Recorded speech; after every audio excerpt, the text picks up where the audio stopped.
RDC TV. O Rio Grande se conecta aqui.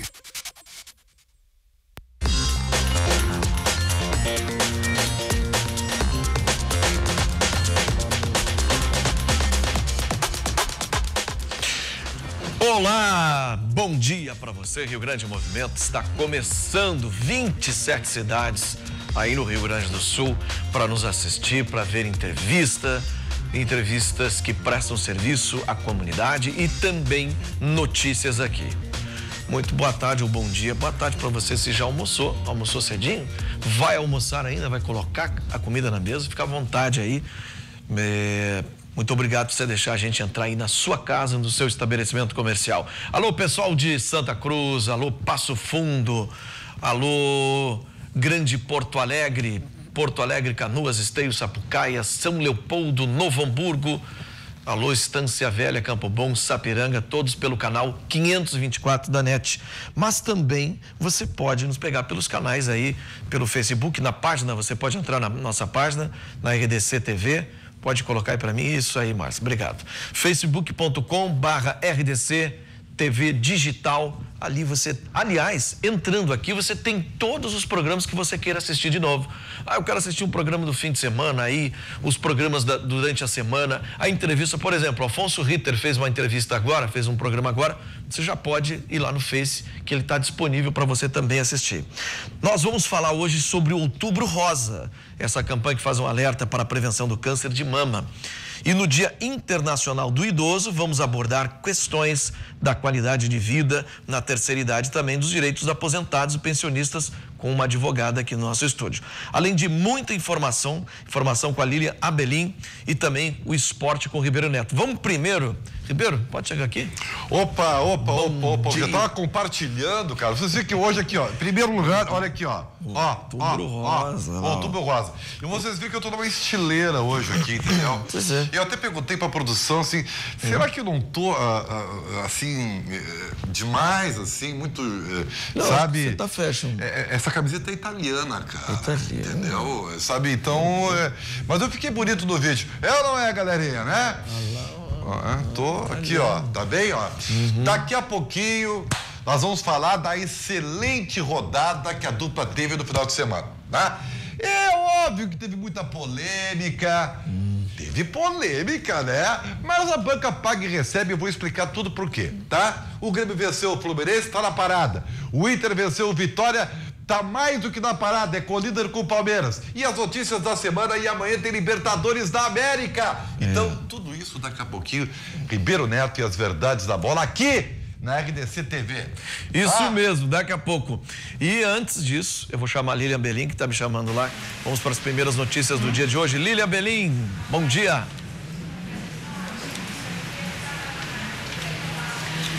Muito bom dia, Forcolém, muito bom dia aos nossos telespectadores, iniciando mais uma semana de notícias aqui no Rio Grande em Movimento. Bom, chove bastante nesse momento aqui em Porto Alegre, a gente consegue ouvir, avistar aqui da redação da RDC. A gente tem essa previsão para hoje, mas ainda há consequências dos fortes ventos que tivemos no final de semana na maior parte do estado e também da chuva. Aqui em Porto Alegre, ela não foi muito significativa, mas os ventos, sim, e bastante, provocaram muitos estragos. Neste momento, no Rio Grande do Sul, mais de 53 mil pontos seguem sem energia elétrica. 44 mil deles são da área da CE, a maioria em Pelotas e na região sul do estado. A área da RGE Sul tem 9.200 consumidores sem luz e na área da RGE são pontos isolados. Nas duas concessionárias, as áreas mais atingidas são a região metropolitana, fronteira oeste, serra e noroeste. A gente tem, inclusive, imagens aí, podemos mostrar, ver se a produção consegue, imagens de Pelotas, dos estragos desse final de semana, onde tivemos muitos destelhamentos, também quedas de árvores. Nós temos essas imagens? Ainda não? Em Pelotas, que foi uma das regiões mais atingidas, então tem essa imagem que a gente traz daqui a pouquinho. Tem também imagens de uma empresa que destelhou com o temporal. E aqui em Porto Alegre, a velocidade do vento chegou a 83 km por hora e provocou queda de árvores, casas destelhadas, muitos fios caídos. Inclusive, para quem procurou trafegar aqui na capital durante o sábado, ficou bem difícil porque teve muitos bloqueios de trânsito. Foi necessário aí para o trabalho da prefeitura para retirada das árvores e também da CE para os muitos fios caídos. Daqui a pouquinho a gente tem mais informações. Nesse momento, chovendo muito forte por aqui, Forcolém. Ok. Ô, Márcio, bota para mim a imagem de novo aí da Polícia Rodoviária Federal. Isso aconteceu em Butiá na madrugada. Uma árvore foi derrubada, um caminhão também ficou tombado. Veja só, o policial rodoviário federal ali. Olha o caminhão lá, o cavalinho que se chama do caminhão, né? A cabine do caminhão que puxa todo. Olha ali, o caminhão tombado. Como a Lili está falando, nesse momento chove forte aqui em Porto Alegre. Essas são as imagens de Butiá. Pode passar para cá. Já vamos então para a previsão do tempo. E se você tiver na tela aí para me jogar na tela, vamos à previsão do tempo de hoje. Olha aí. Porto Alegre, chuva, trovoada e tinha um alerta meteorológico para temporais. Nesse momento, quase 27 graus. A máxima pode chegar a 27 graus, mas já estávamos com 24 agora há pouco, mínima 16 hoje. Santa Maria, chuva, mínima 12, máxima 30 graus. Bagé, 8, máxima 12, chuva. Sapiranga, mínima 16, máxima 29 graus. Uruguaiana, mínima 10, máxima 24. Eu acho que aquele de Bagé ali tá meio doido, né? Porque não pode, a única cidade aí de Bagé vai ficar 12 graus. É muita diferença das outras. Aí mais a SOMAR Meteorologia que está dizendo aí que Bagé possa fazer 12. Eu acho que se enganaram ali, vai a 18, 19, passa dos 20, tá? Passa dos 20. Nesse momento, chuva e tava carregado, pode cortar para cá, Márcio. Tava carregado o tempo todo, né? Nuvens carregadas, pareciam grandes naves assim que desciam em Porto Alegre. Quem veio pela Freeway entrando em Porto Alegre, ou quem veio pela BR-116 entrando em Porto Alegre, via em cima de Porto Alegre nuvens muito carregadas. E agora nós vamos para uma entrevista aqui, já que estamos aqui, ó, já botei minha fitinha aqui. Minha fitinha antes não tinha, agora vamos usar essa fitinha aqui porque nós estamos no Outubro Rosa. E chama atenção para o câncer de mama. Eu estou aqui com a Lucy Bonazzi, vice-presidente do IMAMA, Instituto de Mama. Prazer. Prazer, tudo bem? Tudo bem. Instituto da Mama do Rio Grande do Sul. Instituto da Mama do Rio Grande do Sul. É um mês importante, né? Essa campanha já quanto tempo nós estamos nessa campanha do Outubro Rosa? O Instituto da Mama está fazendo 25 anos agora. Então, essa campanha já existe há bastante tempo, mas nós, na organização da campanha, estamos há 25 anos. Sim, mas a mídia comprou essa ideia mais aí uns 5 anos, por aí, né? Deu uma que a gente tem, né? tido, né, uma visibilidade maior do Outubro Rosa e principalmente no enfoque da prevenção. Na verdade, seria do diagnóstico precoce para as pacientes com acima, né, de 50 anos, agora acima de 40 anos nos últimos anos para cá, que a gente tem tido uma incidência também a partir de 40 anos. E o Instituto da Mama faz toda uma visibilidade do outubro como uma forma de alertar as mulheres que façam o exame, porque quanto mais precoce o diagnóstico, mais chance de cura elas têm. Qual tipo de exame que vocês chamam mais atenção? É o mamógrafo mesmo? A mamografia como exame principal, e muitas pacientes precisam fazer a ecografia mamária também, que se chama ultrassonografia mamária. E essas pessoas que ficam no SUS esperando, por exemplo, ontem mesmo estava falando com uma moça que vai conseguir um exame de mamografia, um mamógrafo que tem disponível em Novo Hamburgo daqui a 8 meses. Isso. E aí? E aí a gente diria que essa é uma parte do sofrimento das mulheres, né, que tem que do SUS, né? Do SUS, que precisam o acesso ao SUS. Realmente são agendamentos que demoram. Quando a paciente é assintomática, ela não sente nada, principalmente não palpou nada, é um período menos ansiogênico. Mas quando a paciente palpa algum nódulo e tem que esperar esse tempo, né, é um período mais sofrido. Sem contar que pela demora, também a gente percebe, porque o que pode acontecer é que nesses 8 meses, se for um diagnóstico de câncer, ele segue evoluindo em tamanho. E aí existe a possibilidade de estar em estágios mais avançados, o que requer mais tratamentos e o que pode diminuir a chance de cura e, às vezes, a chance de controle de doença para quem já tem uma doença mais avançada. Quando o município não dá conta disso, o Estado tem conseguido absorver, a federação, quando é o Hospital Federal, nesse caso? Se tem parcerias, então, assim, existe, né, essas possibilidades das pacientes recorrerem aos postos de saúde do município. Existem as possibilidades das pacientes recorrerem a alguns institutos que também fazem. Nós, por exemplo, no Instituto da Mama, nós temos algumas doações de mamografia que alguns serviços nos dão. E nós disponibilizamos para as pacientes de SUS. Elas têm que trazer, né, às vezes, um encaminhamento de SUS, são somente para pacientes de SUS. Nós disponibilizamos esses agendamentos, alguns gratuitamente e alguns com uma taxa de custo que é pago direto para essa instituição. Certo. Então, algumas clínicas de imagem, alguns hospitais, fizemos uma parceria e alguns nos doam. Em outubro, geralmente, a gente também tem doações de exames. O exame é caro hoje, se for contratado particular? Para a maior parte das pessoas se torna caro, né? Porque um exame de mamografia, ele varia um pouco de serviço para serviço, mas ele passa de R$100. Em média, mais R$100. Então, porque essa moça disse que ela vai juntar um dinheiro com os parentes para fazer, porque ela fez o exame de toque e viu um nódulo. E a médica, né, encaminhou para esse exame, pediu até urgência. Mas disseram para ela que não.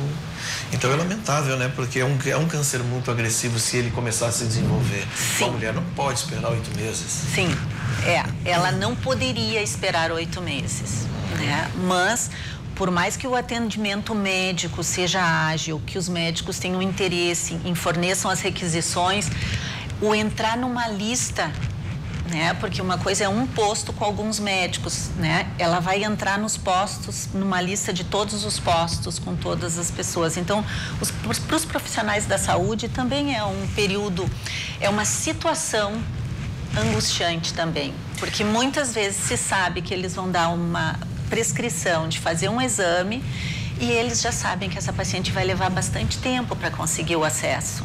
Qual o índice de câncer de mama no estado? O índice, nós temos assim, o Rio Grande do Sul é o segundo estado com maior incidência de câncer de mama no Brasil. Então, é bastante alto, né? Nós ainda temos, né, uma quantidade grande de casos em estágio avançado, mas também temos uma grande quantidade de pacientes que, com todas as campanhas, têm buscado o diagnóstico precoce e tem alcançado a cura. No dia 21, nós inclusive temos uma caminhada. Dia 21? Dia 21 de outubro, que parte do Parcão e vai até a Redenção. Essa caminhada, ela é como um alerta para o diagnóstico precoce. E, a partir desses movimentos, as pessoas vão se engajando e vão se dando conta de que, quando mais cedo elas conseguirem o acesso para as mulheres fazerem os exames, muitas vezes as mulheres têm, né, que fazer o exame pelo SUS a cada 2 anos, né, elas fazem, têm o acesso. Agora, a partir de 40 anos, para algumas pacientes em histórico de câncer na família também. Sim. Mas muitas vezes as mulheres acham que, não tendo histórico de câncer na família, né, não tendo tido nenhum acesso de parentes próximos, elas não se alertam. Sim. Então, as campanhas fazem esse alerta. A caminhada é justamente a nossa campanha para este alerta do diagnóstico precoce. Dia 21, então. 21, a saída é no Parcão, a partir de 10 horas se sai. Né? Dia 21 cai que dia mesmo? Domingo. É um domingo. É num domingo. Tem uma importância muito grande, principalmente nessa questão do alerta, porque ali você se vê muitas pacientes que se curaram do diagnóstico e participam dessa caminhada. Cada ano a gente aumenta mais o número de pessoas e que as pessoas não se confundam em não ter casos de câncer na família como não sendo risco. Hoje em dia existem pesquisas que mostram que não chega a 30% os casos de câncer hereditário, ou seja, casos de câncer na família. Em torno, algumas pesquisas mostram, de 70% a 80% são por estilo de vida, ou seja, pacientes que não têm histórico na família de pessoas próximas de primeiro ou segundo grau. Ok. Luci Bonazzi, vice-presidente do IMAMA, Instituto da Mama do Rio Grande do Sul. Neste Outubro Rosa, chamando a atenção, no dia 21 tem uma caminhada que começa no Parcão, às 10 da manhã. Muito obrigado, seja bem-vindo sempre. Agradeço a oportunidade. Nós vamos para um break e já voltamos.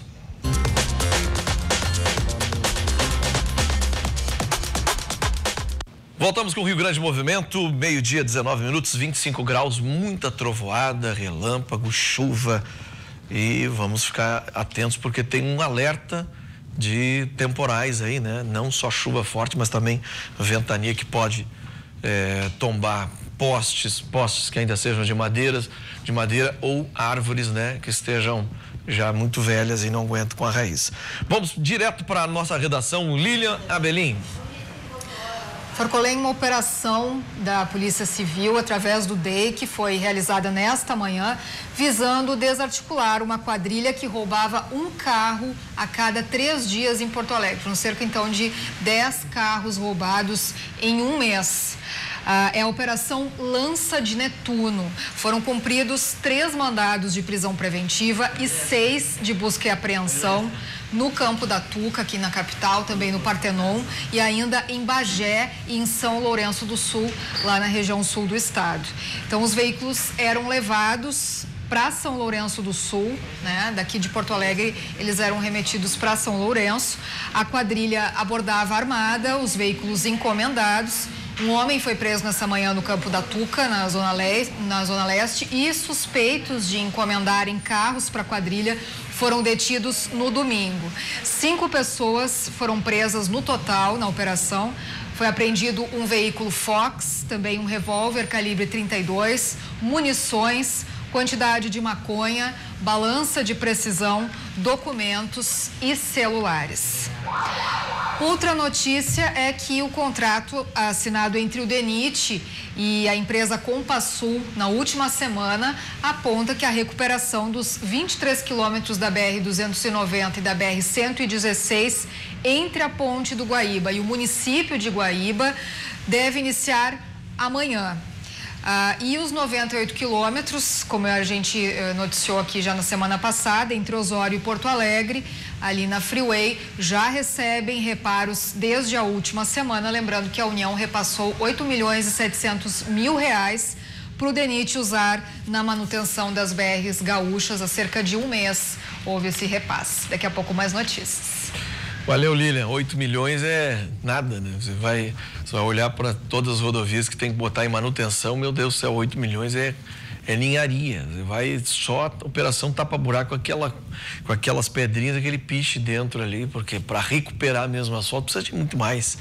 Precisa de muito mais dinheiro aí, mas enfim. Parabéns à Polícia Civil que prendeu esses bandidos aí que tocam horror, né? Porque é uma pessoa que é colocada uma arma na cabeça de uma mãe, de um pai, que está com um filho, com uma cadeirinha dentro do carro. Isso é um horror. A pessoa até se recuperar psicologicamente dessa ação aí também leva um tempo. Tem gente que entra em crise aí, fica até com síndrome do pânico depois disso, mas a Polícia Civil está atenta e está prendendo esses vagabundos aí. Bom, vamos agora falar sobre a qualidade de vida na melhor idade, né? Porque Não basta a gente ganhar idade, a gente tem que se preparar para ganhar essa idade. Isso aí. Boa tarde, tudo bem? Tudo bem. Vou falar aqui com o Dr. César Diogo, geriatra. Sabe que eu ouvi uma frase uma vez do meu cardiologista que disse o seguinte: a gente não se prepara quando estamos com 30 para chegar aos 40, também dos 40 para os 50, dos 50 para os 60 e assim vai. É uma forma de enxergar, né? Olha, como é que eu vou chegar aos 60 com tipo de alimentação, exercício físico, check-ups, né, doutor? Bom, em primeiro lugar, agradecer o convite. Acho que nessa data tão relevante e importante, é o Dia Internacional do Idoso, né? Sim. E primeiro é uma data de celebração, realmente. Quando a gente fala de envelhecimento de idoso, muitas vezes tem aquela ideia negativa. Doença, proximidade da morte, aposentadoria que vai voltar para todo mundo, meio que toca o horror, né? Sim. Mas, na verdade, é uma grande evolução da humanidade, um avanço econômico, social, na área da saúde, de vários aspectos, para a gente chegasse hoje nessa expectativa de vida, que no Brasil está em quase 76 anos. Para teres ideia, em 1900, que é pouco tempo em termos de história, 118 anos, essa expectativa não chegava a 40 anos. Então, um grande avanço realmente para a gente chegar hoje com essa expectativa, que para mulheres está beirando os 80 anos no Brasil. É uma grande revolução e uma grande conquista para a humanidade. Concordo muito com essa frase que o cardiologista disse para ti, né? Eu sempre falo isso quando dou aula ou palestras, né? A gente não cai de paraquedas lá na velhice, 70 ou 80 anos, né? A gente vai levar aquilo que a gente construiu ao longo do tempo, né? E começa, inclusive, na infância, né? A pergunta é que vem em primeiro lugar: quando é que nós começamos a envelhecer? Muito precocemente. Na verdade, até intraútero se tem um processo de envelhecimento, ou seja, de envelhecimento celular, né? Então a gente tem que ter essa preocupação e essa ideia que o envelhecimento é conquistado a cada dia, né? Não quando a gente, quando eu estiver velho, projetando lá para frente. Isso inclui cuidados com a saúde, cuidado com as relações pessoais e familiares, vários aspectos, né? Então, eu, por exemplo, tô com 40, vou fazer 49, né? E acho que fui bastante relaxado para chegar aos 50, que tá se avizinhando aí.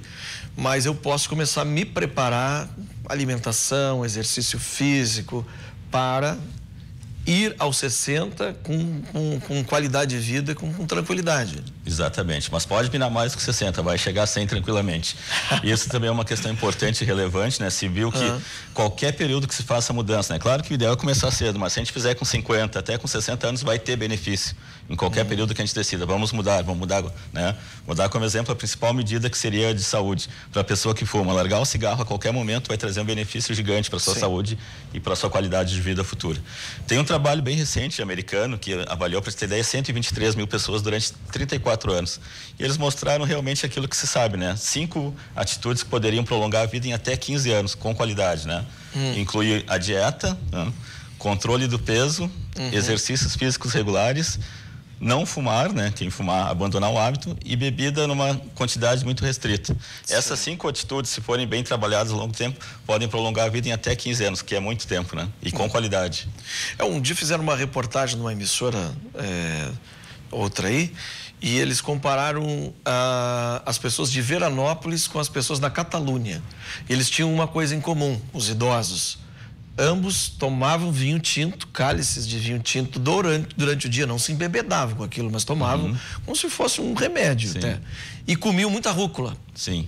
E aí vai se ver, a rúcula lá tem 20 propriedades antioxidantes que ajudam em um monte de processos. E um dos personagens na Catalunha tinha 93 anos e a diversão dele era subir correndo uma montanha que dava de frente para o mar, onde ele sentava, jogava cartas e comia rúcula e tomava um cálicezinho de vinho. Fizeram exames com esse cidadão, a pressão arterial dele era 12/8, ele não tinha nada, nenhum processo então, e você olhava para ele e você dizia que ele tinha 60 anos. Exatamente. Tem um trabalho muito interessante que se chama Blue Zones, Zonas Azuis. Pesquisaram em 5 localidades do mundo que a longevidade era bem maior que até dentro do próprio país. Vamos ver se eu consigo lembrar de todas. É na Itália, Grécia, Costa Rica, Japão e uma área dos Estados Unidos, de uma religião específica.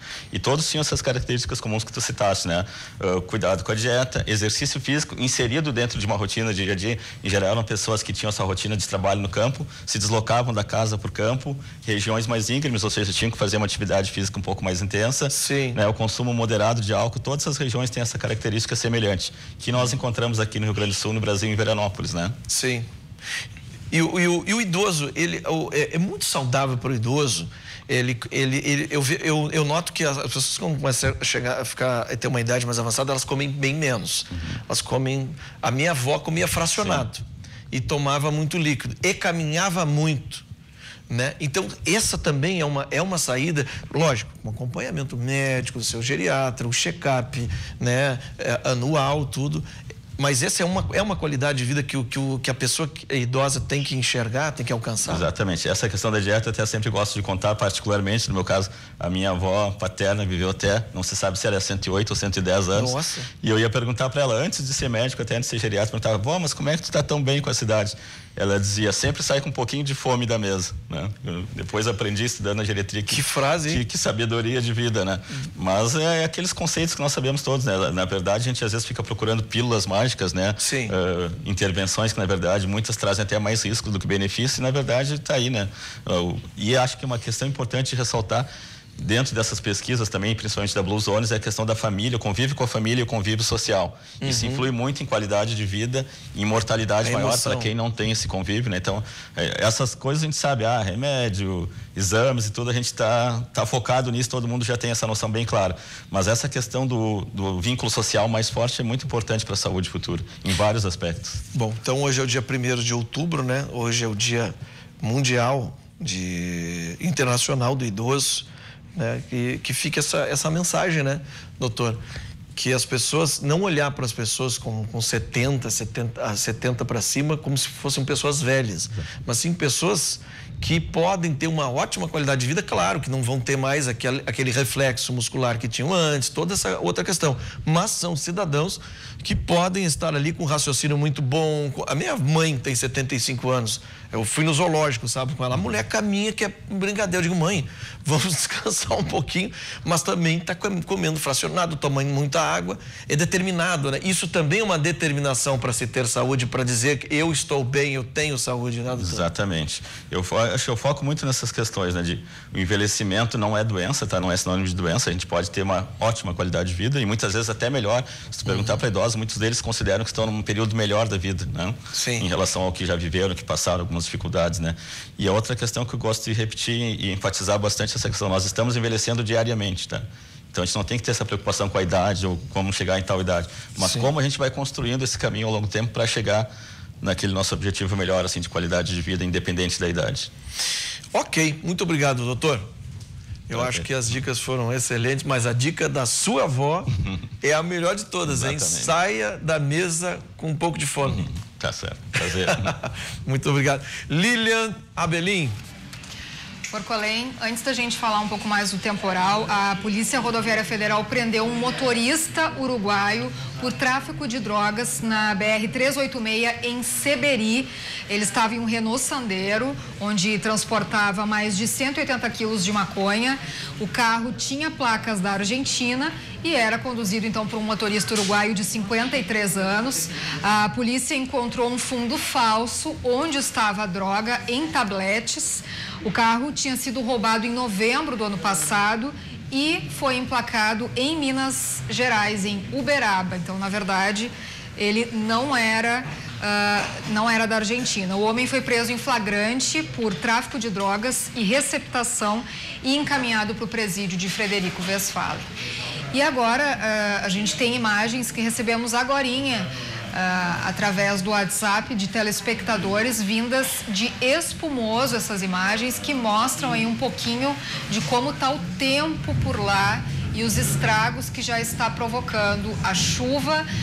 A gente teve aí o registro de fortes ventos por lá, também queda de granizo.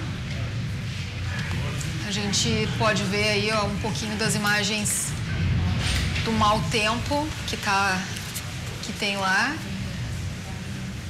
antes da chuva. E aí a gente teve também registros de granizo em Espumoso. Se você tiver aí então imagens do tempo na sua cidade, manda pra gente, lembrando que a RDC aí tá em 27 municípios, não é só aqui em Porto Alegre. Daqui a pouco mais notícias. Exatamente, a gente ainda ouve aqui os trovões, né? Trovoada, raio e chuva, caiu, a chuva dá uma parada agora. Vou falar agora com a vice-prefeita de Canoas, Gisele Wickett. Tudo bem? Como é que vai? Seja bem-vinda. Tudo bom, Rogério? Como é que está Canoas? Atividades aí no mês do idoso? Estamos caminhando muito bem hoje. Cheguei há pouco, ainda bem que pegamos um tempo bom pela manhã, numa caminhada com os idosos da nossa cidade para comemorar o Dia Internacional do Idoso. Saíram da onde? Saímos ali da 15 de janeiro, caminhamos até em frente ao Paço Municipal, onde a gente fez um ato de abertura de comemoração. Porque estava ouvindo agora a entrevista do Dr. César falando sobre o envelhecimento ativo, né, que é o quanto que a gente tem que se preparar para esse envelhecimento. Sim. E nós, como uma gestão pública, a gente tem que preparar, construir políticas públicas para propiciar, né, que o envelhecimento seja feito com qualidade de vida.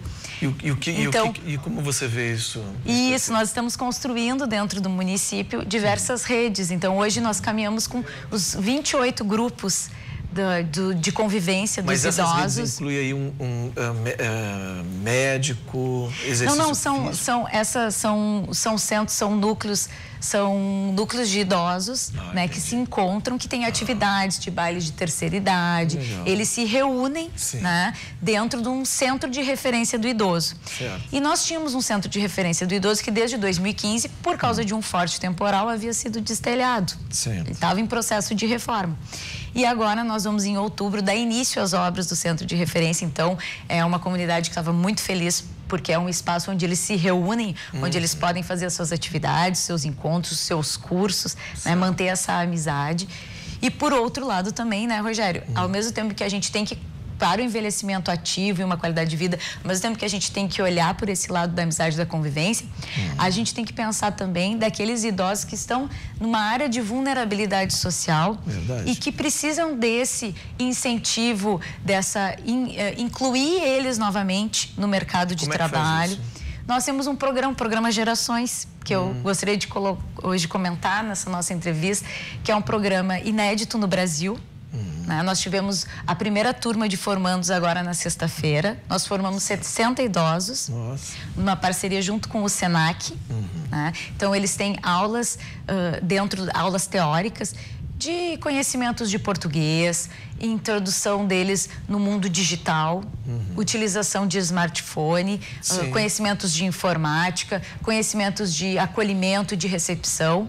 E eles, durante 5 dias pela semana, 2 dias na semana eles tiveram aulas teóricas e 3 vezes na semana eles tiveram as aulas práticas na administração pública, dentro das secretarias do município. Olha lá as fotos de hoje, a caminhada que vocês fizeram, tinha bastante gente aí, ó. Isso. Que bacana, hein? Foi muito interessante essa caminhada. Canoas está dando de 10. Vocês estão fazendo muitas, não só com idosos, todas as atividades lá, vocês estão... O prefeito veio aqui já umas 3 vezes conversar com a gente. O prefeito tá demais aí em Canoas, olha lá. É uma visão de futuro da cidade. A Organização Mundial da Saúde tem uma estimativa agora que em 2025 o Brasil vai ser o 6º país com mais idosos. Então, ou seja, a gente envelhece mais do que nasce. É verdade. E a gente tem que preparar as cidades para isso. Canoas está se preparando para que os idosos lá da cidade tenham um envelhecimento com qualidade de vida. E trabalhando nessa linha, eu acho que uma das reclamações dos idosos é que eles têm que andar pela cidade na busca dos serviços. Então, vou dar um exemplo aqui, para a busca do cartão do estacionamento do idoso, né? Tem que se dirigir até a Secretaria de Transporte. Então, eu e o prefeito, a gente ouviu muito os idosos em relação a isso, de que eles têm que estar indo de uma secretaria para outra. E aí, agora em outubro, nós também vamos lançar a Central do Idoso. Que vai ser bem no centro, bem localizado na Avenida Victor Barreto, ali bem próximo à Prefeitura de Canoas.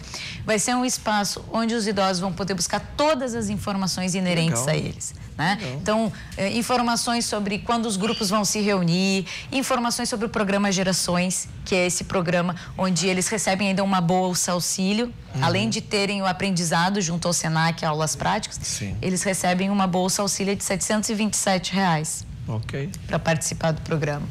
Então, a gente está trabalhando forte. E que bom que o tempo ainda ajudou pela manhã, deu para fazer aquela bela reunião ali, né? Sim, aquela caminhada.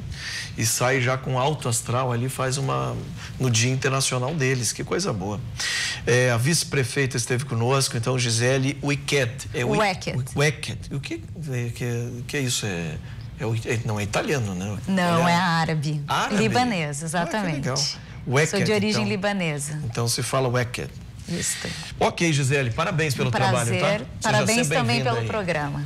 Vamos para um break. Na volta, verdades da bola com o Ribeiro Neto. Já, já.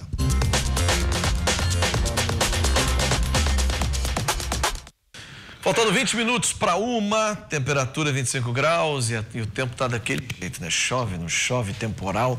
Tudo bem, Forcolém? Tudo bem, querido. Você é fashion, quer a redação toda, todo mundo vem aqui, vê se ele tá fashion, É porque o pessoal vem aqui porque quer saber das verdades. Não, as verdades da bola você vai Entendeu? falar. Agora, o Inter teve um gol anulado e deu uma compensação nesse pênalti aí, que estão dizendo que é o... Assim, ó. Teve aquele lance que depois o Nico fez o gol. Errou o juiz. Agora, não vamos mascarar a realidade. Pênalti claramente fora da área. Não foi pênalti. Mas a banca paga e recebe. Teve aquele jogo contra o Palmeiras. Enfim, todo mundo é um pouco ajudado e prejudicado. O fato é que a arbitragem é muito ruim. E, infelizmente, Forcolém... Prejudicou até o Palmeiras, né? Pois então, que ganhou o jogo. E, infelizmente, o VAR, que existe para ajudar a arbitragem. O VAR veio para ajudar a minimizar o erro, né? Pois o culpado, sabe quem são os grandes culpados? Os próprios clubes, porque metade dos clubes do Brasileirão não quiseram pagar o VAR.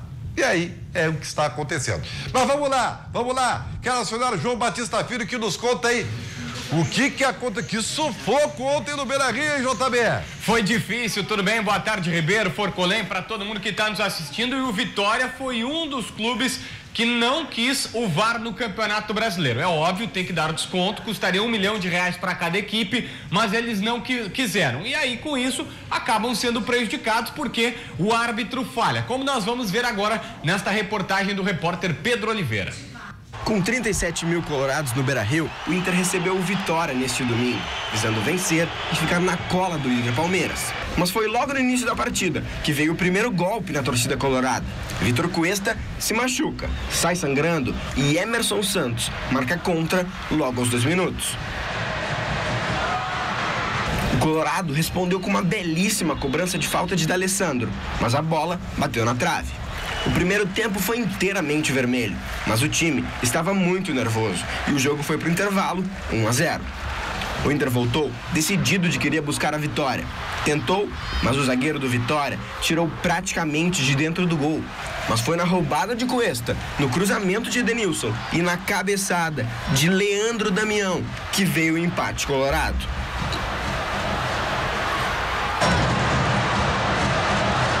Logo depois do gol, o Vitória desistiu de jogar e só o Inter atacou. Nico Lopes chegou a marcar, mas o juiz, de forma errada, marcou o impedimento de Camilo. Camilo, que também fez o dele, mas dessa vez, de forma correta, estava impedido. Na segunda falha do juiz, foi marcado o pênalti. O jogador do Vitória estava fora da área, mas mesmo assim, a arbitragem marcou o pênalti. E no dia da volta, D'Alessandro bate e marca com serenidade.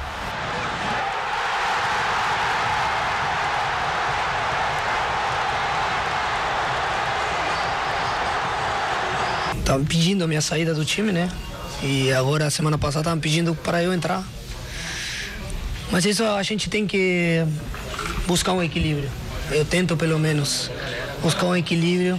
Com essa vitória, o Inter passou o São Paulo e reassumiu a segunda colocação do Brasileirão. Ainda mais, o Colorado divide a liderança com o Palmeiras. Perde no saldo de gols, mas empata no número de pontos.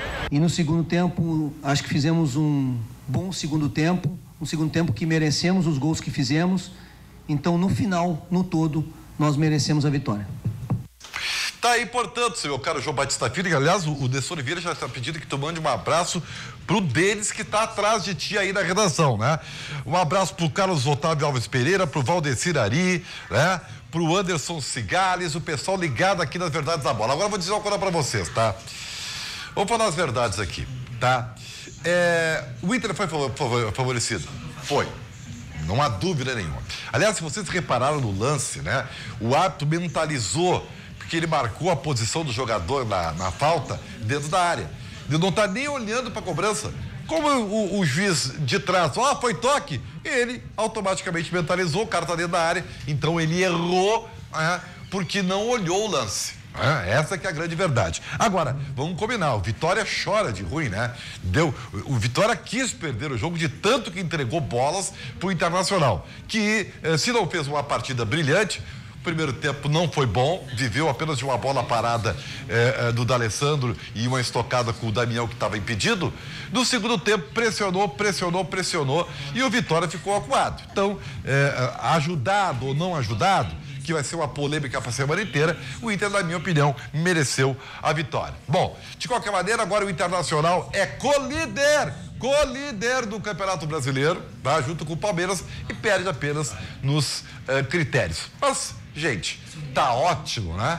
Faltando 11 rodadas, tá muito bom, o Inter tá no topo da tabela. Agora, pro próximo jogo, JB, tem desfalques certos, é ou não é? Tem muitos problemas do técnico Odair Hellmann, Ribeiro Neto. Primeiro, o Edenilson e o Vitor Cuesta levaram o terceiro cartão amarelo, estão fora contra o Sport, jogo que será sexta-feira por conta das eleições. A partida será antecipada às 7 da noite lá na Ilha do Retiro. E tem também Leandro Damião, que saiu sentindo a virilha. Ele vai ser avaliado durante a semana, mas a tendência é que possa ser mais um desfalque, os 3 desfalques colorados. E tem a notícia da manhã.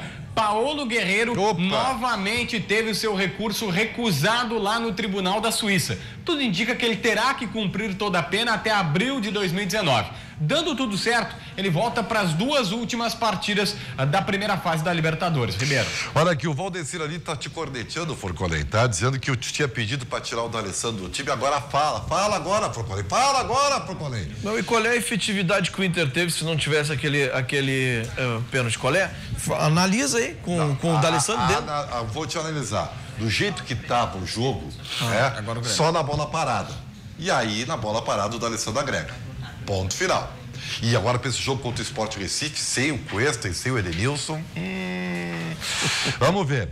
Douglas Canto Voigt, algum título do Inter que não tem a mancha da arbitragem? E aí já vamos grenalizar. Aliás, falando em grenalizar, vamos empatar esse Grenal. João Batista Filho, o Grêmio sábado, amanhã tem Libertadores da América, mas no sábado o Grêmio, olha, com todo respeito, né? Não jogou nada, mas ganhou. No caso, o que valeu foram os 3 pontos que deixou o Grêmio pertinho, não é, JB? É verdade, há 3 pontos do líder do Campeonato Brasileiro. Mas a gente vai saber tudo isso na matéria que vem agora do Guilherme Paz.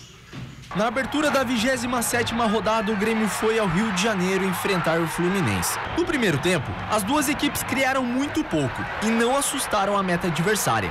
A única chance do Grêmio veio dos pés de Douglas, que com chute fraco, Júlio César defendeu tranquilamente. O segundo tempo começou e a partida só mudou após alterações táticas dos treinadores. Marcelo Oliveira colocou Marcos Júnior, que em seus primeiros minutos deu outra cara ao time do Fluminense. Nesse lance, ele quase balançou a rede. Precisando da vitória dentro de casa, o Fluminense começou a pressionar. E Renato, observando espaços para os contra-ataques, chamou Everton, Tony Anderson e Tassiano para entrar na partida. Chamei imediatamente o Everton, porque nós vimos ter velocidade pelos dois lados. Do Alisson com um lado, com o Everton do outro lado, só que nós iríamos enfrentar apenas 2 zagueiros.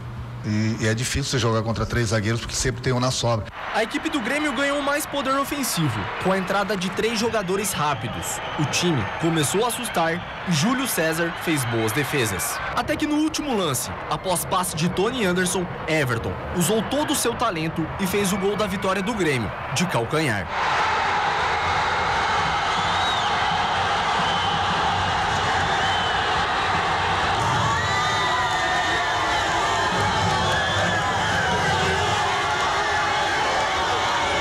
O Grêmio termina a rodada na 4ª colocação, com 50 pontos, 3 a menos que o líder Palmeiras.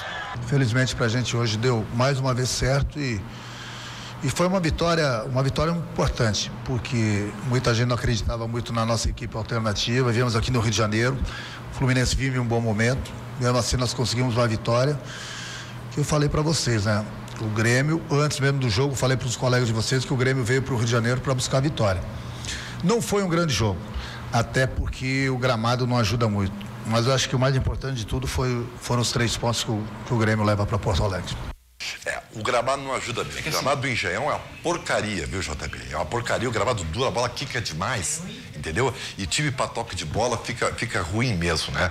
Agora tem o seguinte, tá? Ainda bem que o Renato falou que o jogo não foi bom, né? Porque senão ficaria eu aqui dizendo uma coisa e você só pensando no resultado. O resultado foi extraordinário.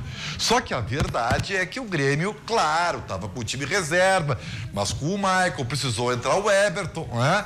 O time não teve uma boa atuação. Aliás, o jogo em si foi horroroso. O primeiro tempo foi de chorar. Aliás, esse Fluminense chora de ruim. Então o Grêmio tinha que ganhar para continuar com chance. Bom, do jeito que foi, com um golaço do Everton, tá? Viu, Carlos Otávio Alves Pereira? Teve sorte o Grêmio um pouco sim, porque foi na finaleira e o Everton com seu talento, né? Com seu improviso acabou fazendo o gol, viu? O Valdecir Ari, tá, JB, tá perguntando se Pati Samu, baita gol do Everton. Amanhã, qual é a realidade para o grande jogo da Libertadores da América amanhã? Porque o Grêmio tem pelo menos um desfalque certo, é ou não é, JB? É verdade, o Maicon tá fora, ele tá suspenso pelo terceiro cartão amarelo, o Tassiano é o mais provável para entrar no seu lugar, Ribeiro. Só que no último treinamento, no treinamento deste domingo, sim, os jogadores não tiveram folga no domingo coisa nenhuma, já chegaram trabalhando. O técnico Renato Portaluppi teve boas notícias, ele teve Marinho, Jael e André, os três trabalharam normalmente e podem ficar à disposição. Aí resta a dúvida, se o treinador vai colocar o Alisson, como colocou da outra vez, se coloca o Tony Anderson, ou se numa dessas, Jael, que é o titular, pode estar recuperado. Eles treinaram com bola. Não sei se o Renato vai arriscar tão rapidamente assim, colocar um dos três em campo, mas o Grêmio já está concentrado, começou ontem, 48 horas antes, foi todo mundo para um hotel, ficar lá concentradinho para não ter nenhum tipo de risco, perder algum atleta, controlar a alimentação e até o sono da gurizada. Por fim, Ribeiro, um detalhe interessante. A Conmebol fez um teste antidoping surpresa em todo o elenco tricolor. Na realidade, todos os 30 jogadores que estão inscritos na Libertadores. Isso está previsto no regulamento, é possível e a Conmebol chegou lá, ninguém estava sabendo, o treinamento inclusive atrasou, por isso todo mundo teve que fazer o teste antidoping. Tá bem. Alô, Renato, se tiver condições, coloca o Jael. Vou repetir. Alô, Renato, se tiver condições, coloca o Jael. Tem alguma dúvida, Forcolém? Eu não. Então tá bem. Vem que tem o Forcolém e que tem que chamar o break também. Então tá bem. Até amanhã. Valeu. Vamos pro break. Daqui a pouco. Já voltamos.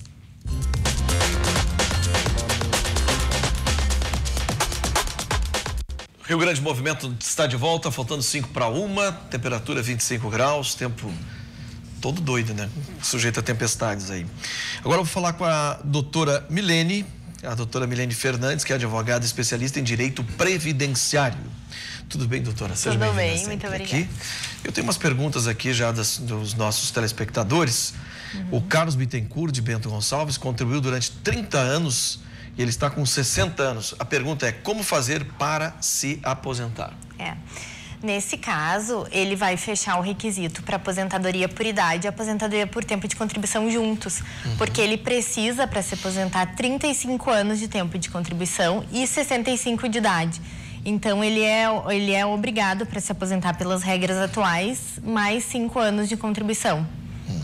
Gabriela Lima, de Caxias do Sul. Trabalho sem carteira assinada, mas gostaria de contribuir para poder me aposentar. Qual o valor que posso pagar para um mês por mês e como devo proceder? Para ela se aposentar, o ideal seria fazer um estudo para ver o que ela já teve de contribuição, quanto tempo ela tem, quanto tempo falta para ela se aposentar. O ideal é sempre fazer esse levantamento. Mas o valor que ela pode pagar é 20% do valor que ela quiser. Então, se as contribuições dela sempre foram no mínimo e ela quer continuar pagando sobre um salário mínimo, para se aposentar com um salário mínimo, ela vai pagar 20% desse valor. Então, ela sempre vai pagar 20% como contribuinte individual do valor que ela quiser até ela conseguir chegar na aposentadoria. Paulo Antônio de Santa Maria pergunta sobre a insalubridade no emprego. Quais são os direitos e como é calculado o adicional? Insalubridade no emprego é um assunto bem importante, assim, que eu quero vir aqui novamente para a gente falar especificamente desse assunto, porque muita gente não sabe que tem direito à aposentadoria especial, que é o grande benefício de ter a insalubridade no trabalho. Nesse caso de homem, o tempo de contribuição, digamos, se ele tiver 10 anos trabalhados com insalubridade, ele vai contar 14 para aposentadoria. Então é bem importante essa questão. O profissional que trabalha durante 25 anos exposto à insalubridade se aposenta com 25 anos, tanto homem quanto mulher. Então isso é 10 anos a menos da aposentadoria por tempo de contribuição e ainda não tem o fator previdenciário. Então o ideal é que ele procure então um advogado se ele acha que ele já tem 25 anos de tempo em atividade insalubre, ou se ele já está próximo da aposentadoria, para que se faça um cálculo, porque ele não vai precisar completar os 35. Ele vai conseguir se aposentar antes. Ok, doutora Milene Fernandes, advogada, especialista em direito previdenciário. Semana que vem tem mais direito previdenciário aqui no nosso Rio Grande Movimento. Vai mandando suas perguntas aí para o nosso WhatsApp, que a gente vai te atender. Obrigado, boa semana. Tá, muito obrigada, eu que agradeço. Nós ficamos por aqui, vem aí o Virando o Jogo, esporte na sua tela, e voltamos amanhã, meio-dia. Até lá, tchau.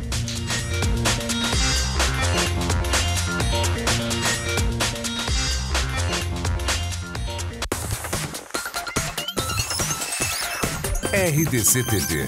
O Rio Grande se conecta aqui.